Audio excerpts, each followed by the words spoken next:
नमस्ते तथा वत्सले मातृभूमि, जय हिंद दोस्तों रशिया की तरफ से एक खबर आई है जिसमें रशिया ने कहा है कि भारत 1770 मीडियम क्लास टैंकों की खरीद करना चाहता है और ऐसे में T-14 आर्माता टैंक का नाम भी आगे आ रहा है। दोस्तों, जैसे कि आप सभी को ये बात भी मालूम है कि अभी कुछ दिनों पहले 1770 FRCV के लिए यानी कि फ्यूचर लाइट कॉम्बैट व्हीकल्स के लिए टेंडर भी जारी किया गया है और ऐसे में अब ऐसा लग रहा है कि इस टेंडर का मुख्य भागीदार रशिया हो सकता है। हालांकि ये जो मीडियम क्लास के टैंक है वो जरूरी नहीं है कि वो रशिया के T-14 आर्माता हों, लेकिन इस तरीके के जो कॉम्बैक्ट व्हीकल्स हैं उनका कॉन्ट्रैक्ट रशिया के रॉसबोरन एक्सपोर्ट को मिल सकता है, जो कि उनके लिए काफी बड़ा कॉन्ट्रैक्ट होगा।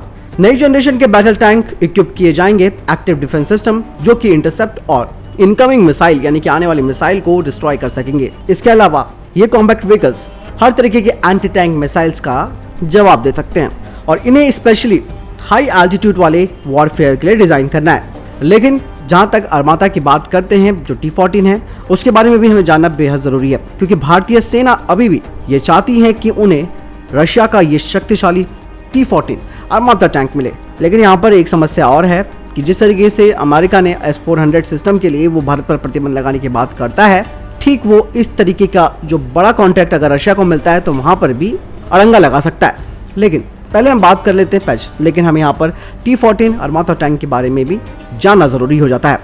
रशिया अपने इस टैंक को यानी कि T-14 आर्माता को और घातक बनाने की तैयारियों में जुटा है।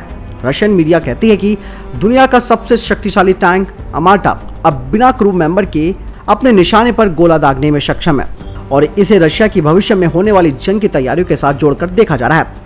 लेकिन दोस्तों, अजरबैजान और आर्मेनिया के बीच जब युद्ध हुआ तो ऐसे में इस टैंक की उपयोगिता पर सवाल भी उठने शुरू हो गए हैं। कई विशेषज्ञों का ये दावा है कि अब आने वाले दिनों में युद्ध के दौरान टैंक को आसानी से निशाना बनाया जा सकता है। भारी वजन के कारण टैंक के संचालन और रखरखाव में कई मुश्किलें आ जाती है। हालांकि अमेरिका और रूस सहित कई देश अभी भी बड़ी संख्या में टैंकों को अपनी सेना में शामिल करते हैं।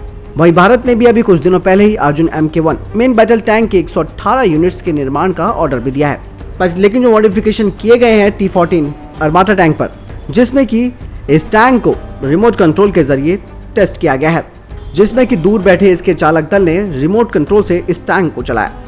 दरअसल अक्सर ये देखा जाता है कि शॉर्ट सर्किट या फिर किसी लापरवाही के कारण टैंक के फ्यूल या फिर विस्फोटकों में आग लग जाती है और इसका खामियाजा टैंक के अंदर बैठे क्रू को भुगतना पड़ता है। लेकिन दूर से इस टैंक को ऑपरेट करने के दौरान ना तो दुश्मनों के एंटी टैंक मिसाइलें और ना ही किसी दुर्घटना का चालक दल को खतरा होगा। डिफेंस सोर्सेज कहते हैं कि जंग के मैदान में T-14 आर्माता टैंक बिना क्रू की मौजूदगी से अपने लक्ष्यों को खोजने और उन्हें बर्बाद करने में सक्षम है। इस परीक्षण के दौरान T-14 ने सफलतापूर्वक अपने लक्ष्यों को बर्बाद कर दिया। रूस के सैन्य इतिहास में ये पहला मौका है जब दूर बैठे चालक दल ने रिमोट कंट्रोल के जरिए इसे ऑपरेट करते हुए किसी टैंक का परीक्षण किया, जिसके बाद से ये कहा जा रहा है कि इस टैंक का गनर दुश्मन के इलाके से दूर बैठकर उन पर निशाना साध सकता है। इसमें युद्ध के दौरान होने वाली जनहानि से बचा जा सकता है।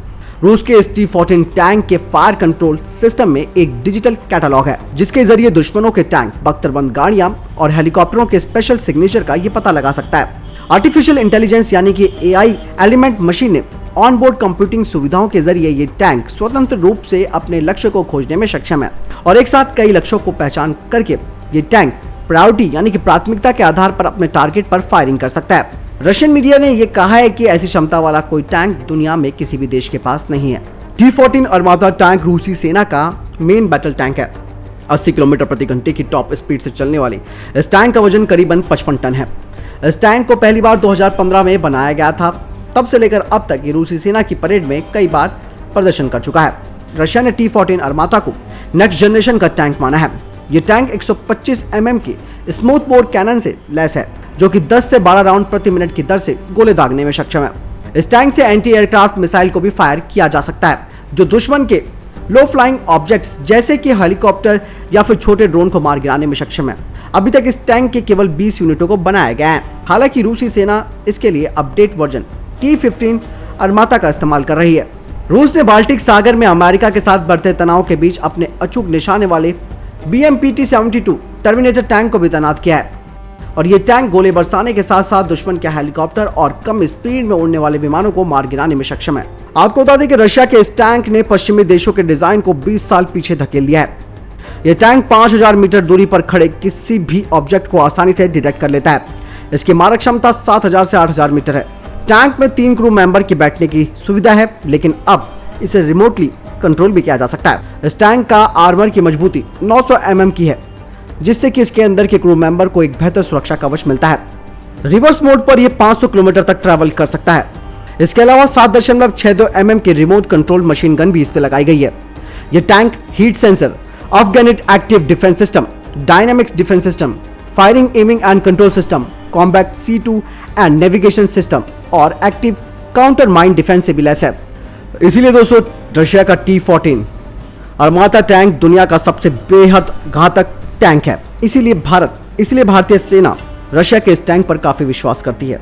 लेकिन ये जो 1770 FRCV के लिए RFI जारी की गई है, उसमें इसी तरीके के टैंकों को बनाए जाने की अपील की गई है। साथ ही उसमें इस तरीके के जो एडवांस सिस्टम है वो लगाई जाने की बात कही गई है। और ये बेहद, जैसे कि यहाँ पे भी T-14 जो टैंक है वो थोड़ा भारी है, इसको और कम किए जाने की बात भारत की तरफ से कही गई है। तो दोस्तों आपने जाना इस टैंक की खासियत और विशेषताओं के बारे में और ये कितना उपयोगी हो सकता है। आपको क्या लगता है इस बारे में? आप कमेंट सेक्शन में लिखकर जरूर बताएं। मिलता हूं वीडियो के साथ। जय हिंद, जय भारत।